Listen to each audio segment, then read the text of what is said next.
Prince Harry's planned return to Britain with Meghan and their children now hangs in the air, and the questions surrounding it are more pointed than any headline has yet managed to ask. Let us start with what we actually know.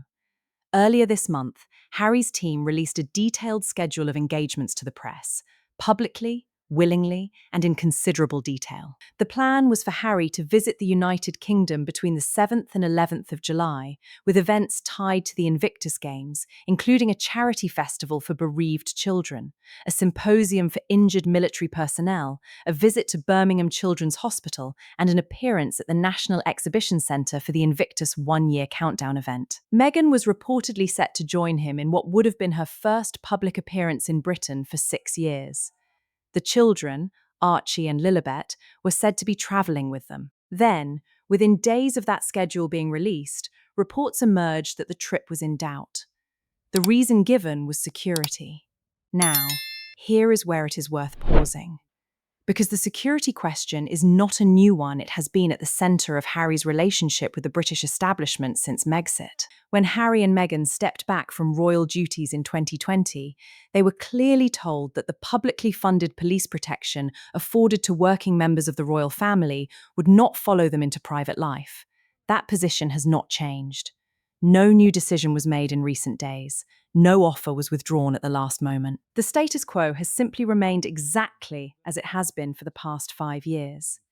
Do you think the media has been clear enough in separating what is actually new from what has simply been rehashed? Because I'm not sure it has. What is interesting, and what several commentators have now pointed out, is that a number of newspapers published stories that directly contradicted each other within a matter of hours. One outlet reported that Harry's return was as good as certain, framing the trip as a kind of pilgrimage, emotionally charged and family-focused. Hours later, the same outlet published a follow-up noting the trip was now uncertain because of security concerns. No new facts had emerged in between. The coverage simply shifted, which raises obvious questions about where that reporting was coming from in the first place. The source of the briefings has been widely debated. Some commentators believe the information reaching the press about Harry's plans, his emotions, and his concerns has originated from those close to the Duke himself. According to reports, a source described Harry as distraught at the security situation and said he was exploring every available option to make the trip work. He was said to be particularly pained at the prospect of Archie and Lilibet not being able to meet King Charles. Whether or not that account is accurate, it is the kind of detail that tends to come from someone wanting it in print. And what of the security argument itself? The debate has focused, in part, on comparisons with other public figures who visit Britain without government protection. The name Taylor Swift has been raised, and it has been raised, frankly, in a way that does not withstand much scrutiny.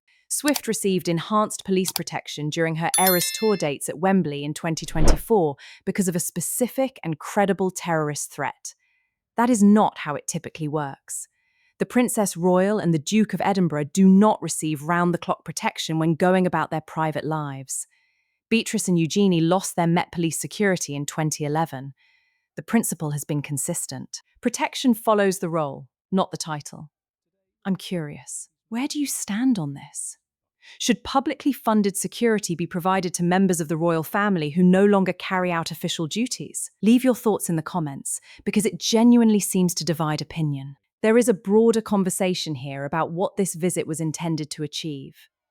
Harry's engagements, as listed, were largely charitable children's hospitals, bereaved military families, wounded veterans. Nobody would question the value of that work. But the manner in which the visit was announced in considerable detail to media contacts in advance is unusual for someone who has consistently cited security as a serious personal concern. Most public figures with legitimate safety worries prefer not to publish their itineraries ahead of time. The decision to do so, and then to raise security concerns days later, created a contradiction that has been difficult to ignore.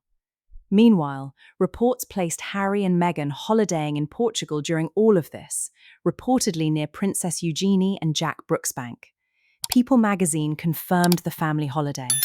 That is not a criticism in itself. Everyone is entitled to a holiday. But it does sit oddly alongside the picture being painted in some quarters of a man in acute distress over whether his children could safely travel to Britain. And then there is the question of King Charles.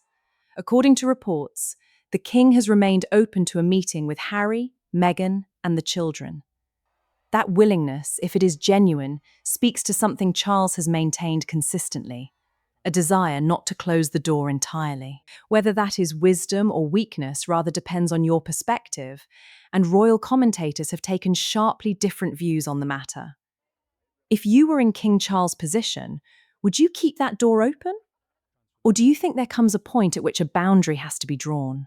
What this episode has illustrated, perhaps more clearly than any single incident in recent years, is the degree to which the story around Harry and Meghan has become self-sustaining.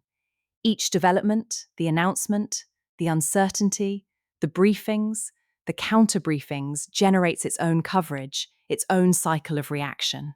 And through all of it, the work of the wider royal family continues with far less attention than it deserves. Catherine, for instance, quietly completed a significant personal challenge in recent weeks, a story that arrived in the public domain with no fanfare and no prior announcement, and which said rather a lot about how she has chosen to conduct herself during what has been an extraordinarily difficult period. The contrast is not a small one, and it is not lost on those who have been following these stories closely for a long time. Whether Harry's visit to Britain ultimately goes ahead, and in whatever form it takes, the underlying tensions it has exposed are unlikely to resolve themselves quickly. The security question, the family dynamics, the media relationships, the question of titles and what they mean for people who no longer carry out the responsibilities that came with them, none of that has been settled. What is your view? Is there still a path to genuine reconciliation between Harry and his family, or has this latest episode made that harder still? I'd very much like to know what you think. Do share your thoughts in the comments below.